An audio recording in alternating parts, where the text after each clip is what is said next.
नमस्कार, मैं भूमिका उपाध्याय और आप देख रहे हैं रिपब्लिक भारत न्यूज 24। चलिए रुक करते हैं खबर की ओर। पंचायत में आया हुआ हूँ और यहाँ के निवर्तमान मुखिया जी प्रमोद कुमार महतो जी के सामने अभी हूँ मौजूद और इनसे जानना चाहता हूँ जो ये अपने 5 वर्षीय कार्यकाल के अंदर क्या क्या कार्य किए और लोगों के बीच कैसे पेश आए। जी सर।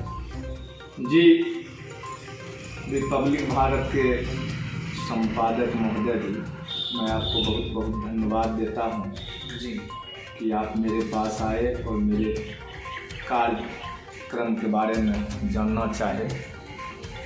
हालांकि सरकार के द्वारा ग्राम पंचायत को सरकार के द्वारा निर्देश दिया जाता है, उसी के अनुरूप कार्य होते हैं और जो सरकार की जन कल्याणकारी योजना है उसका भी सरकार के द्वारा ही निर्देशिका के अनुसार किया जाता है।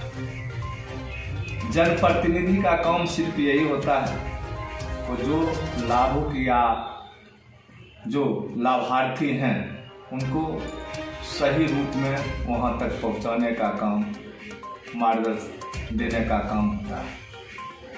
हम अपने ग्राम पंचायत समसा 1 में 2016 में जब निर्वाचित हुए तो हमारे यहाँ जो पूर्व मुखिया थे कृष्ण देवी, उनके द्वारा इस ग्राम पंचायत को निर्मल ग्राम घोषित किया गया था जी।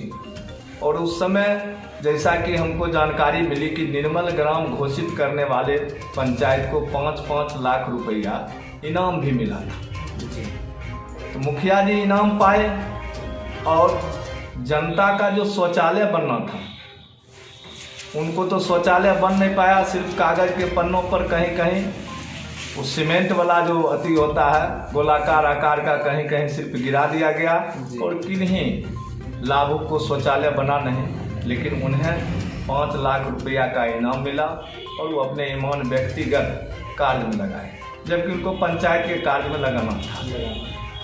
तो मैंने उस समय घोषणा किया था जो जब आप मुझे वोट दें हम निर्मल ग्राम को, ग्राम पंचायत समसा 1 को जो घोषित निर्मल ग्राम है उसको निश्चित तौर पर तोड़ें। मैं ठीक, मुझे पर विश्वास कर आम मतदाताओं ने मुझ पर विश्वास कर वोट दिया और हमने 318 मत से विजयी घोषित हुए और ठीक विजय के बाद, शपथ ग्रहण के बाद हमने इस पर लड़ाई लड़ना शुरू किया। लड़ाई लड़ते लड़ते उनका पैसा अभी भी कुछ लोगों का लंबित है, यह सही बात है, लेकिन उसमें कानूनी अड़चन ये आ गया जो अपना रजिस्ट्रेशन कराए नहीं और सिर्फ बना लिए, जिसके कारण 10-20 लाभार्थी ऐसे अभी तक भी फंसे हुए हैं, पेमेंट नहीं हुआ और वो लाभार्थी का अभी तक पेमेंट नहीं हुआ और सरकार द्वारा वेबसाइट को बंद कर दिया गया, जो स्वच्छता अभियान का वेबसाइट है जिसके द्वारा उनका रजिस्ट्रेशन होता है, जिसके कारण वे लोगों के उस लाभार्थी को पैसा नहीं मिल सका। ये मेरा पहला प्राथमिकता था। दूसरा प्राथमिकता था मेरा जो ग्राम पंचायत अंतर्गत उनके समय में मुखिया तो थे कृष्ण देवी जी, लेकिन उनके कई मुखिया थे बिचौलियों पे चल रहे थे। उनका 3 लड़का था, एक पति भी थे उस समय और सभी लोग मुखिया कहलाते थे और उस मुखिया कहलाने के एवज में वे जैसे इंदिरा आवास योजना में हो, चाहे कन्या विवाह निबंधन योजना में हो, चाहे पेंशन योजना में हो, किसी भी योजना बिना पैसा लिए हुए नहीं चलता था। तो मैंने कहा था जब हम मुखिया बनेंगे, मेरा घोषणा पत्र था, तो निश्चित तौर पर इसको हम इस जो भ्रष्टाचार है इसको मुक्त करें। आज भी हम खुलेआम अपने ग्राम सभा, चौक चौराहा, नुक्कड़ सभा और तमाम जगह हम कहते हैं जो कोई आदमी कहते किसी काम में या प्रमोद कुमार महतो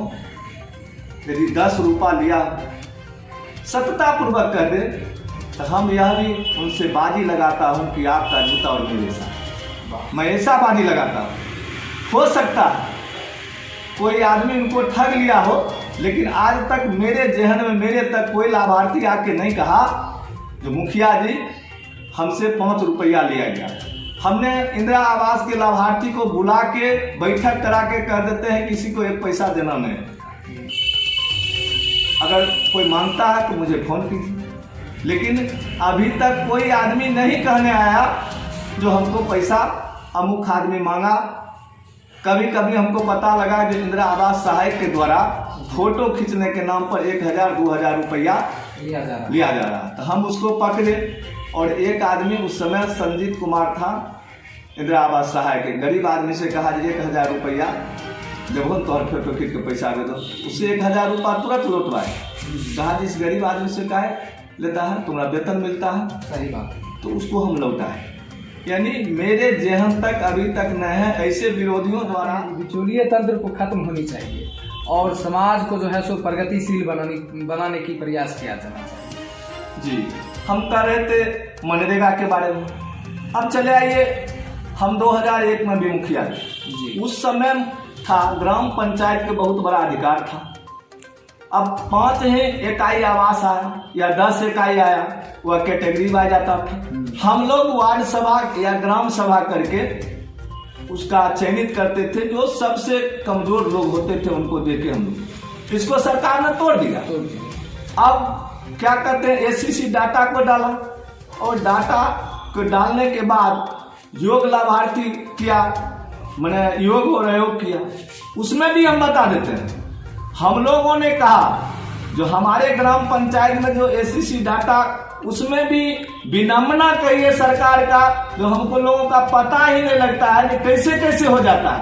अब समसा 1 और समसा 2 का आवास का जो एससीसी डाटा आया एक के जगह आ गया और वो दिया गया आवास सहायक को जी आप अपने, और उसमें भी गड़बड़ी क्या है, जो महिला का नाम है, महिला के पति का नाम नहीं, उनके पिता का नाम है। अब समसा 1 और समसा 2 10 किलोमीटर का पंचायत है, उस आवास सहायक को दिया गया और आवास सहायक मैंने क्या किया, जो वो खोज रहा है उधर, वो खोज रहा है उधर, कहीं नहीं मिल रहा था, बाप का नाम मिल रहा है तो उसकी बेटी का नाम नहीं मिल रहा है, बेटी का नाम मिल रहा है तो बाप का नाम मिल रहा है। कुछ लोगों को उसको कहा जब पते नहीं लगा, हम लोग जब पता नहीं लगा तो कुछ लोग को डिटेल कर दिया। उदाहरण स्वरूप हमारे ग्राम पंचायत अंतर्गत शिवन पंडित है, जो बॉर्डर है समसा 1 के बॉर्डर पर है। शिवन पंडित का आवास है समसा 1 में, बॉर्डर समसा 1 में, और समसा 2 से उनको आवास मिला। हम उदाहरण स्वरूप बताना चाहते हैं, जो उनका चला गया समसा 2 में ना, और समसा 2 से उनको आवास मुहैया किया गया। हमारे माननीय मुखिया इजहार जी हैं वहाँ के, उनके वहाँ के पंचायत से हुआ। ये गड़बड़ी है और इस गड़बड़ी में कुछ लोगों का नाम डिलीट हो गया। फिर योग और अयोग लाभार्थी का अधिकार दिया था ग्राम पंचायत के ग्राम सभा करके, उसको फिर सरकार नहीं माना। कहा कि मुखिया लोग अपने ही चाहते या अपने ही लोगों का नाम ऊपर में रख दिए, इसलिए हम इसको नहीं माने। अब जो आवास सहायक बहाली है वो अपना चयनित करके ग्राम सभा करके दें। अब आवास सहायक क्या किया, जो कहीं न कहीं किन्हीं से बात ग्राम पंचायत समसा 1 में हम बोलते हैं जो पहला पंचायत होगा जिला में जी, जो हम 285 लोगों को कबीर अंत्येष्टि योजना का लाभ 3-3 हजार रुपया मुहैया किए। हम बोलते हैं जिला में लोग पैसा कमाने के लिए विभिन्न योजना का काम करते हैं, लेकिन गरीब जैसे जन कल्याणकारी योजना है कबीर अंत्येष्टि योजना, इसका काम नहीं कर पाते हैं। लेकिन हमने अपने से लग के अभिलेख खोल के उनका सारा कागज पत्र करके 285 लोगों को 3-3 हजार रुपया मुहैया किया।